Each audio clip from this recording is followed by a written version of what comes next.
I'm joined by Vincenzo Guzzo, president of Cinemas Guzzo. Mr. Guzzo, thank you so much for joining us today. Thank you for having me.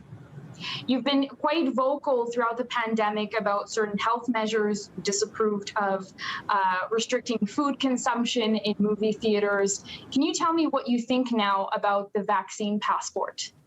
You know, I have really, look, I mean, what I've contested is the incoherences and the I would say the lack of full disclosure. And I think the passport is the same thing. I mean, we were told movie theaters were not going to be part of the passport vaccine.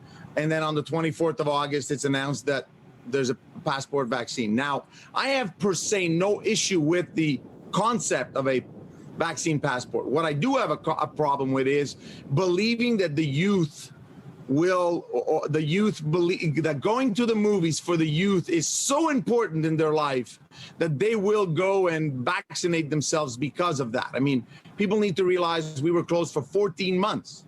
Businesses have had it quite rough throughout the pandemic and during the past year because of all the situations that we had to deal with. So slowly we're starting to return to normal, but now non-essential businesses will have to enforce the vaccine passport. How do you think it's going to affect your business? We don't know yet. I know that there's going to be backlash, that some customers will not be happy.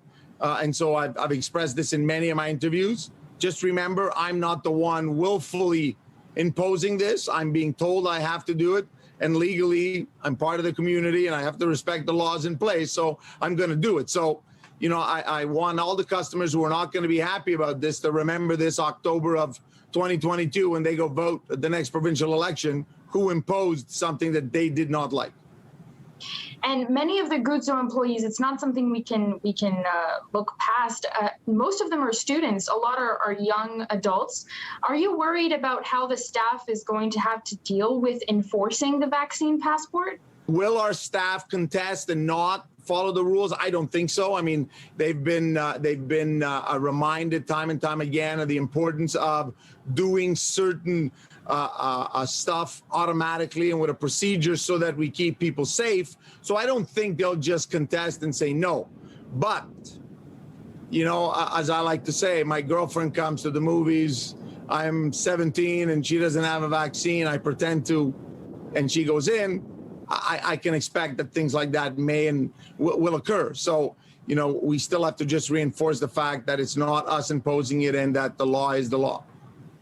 And if you could speak directly to Premier Legault and public health, what would you tell them?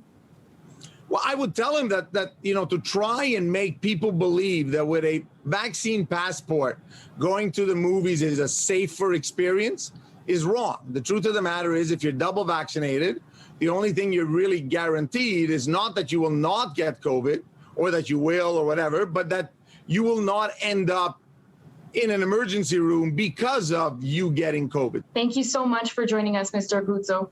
Thank you. Thank you for having me.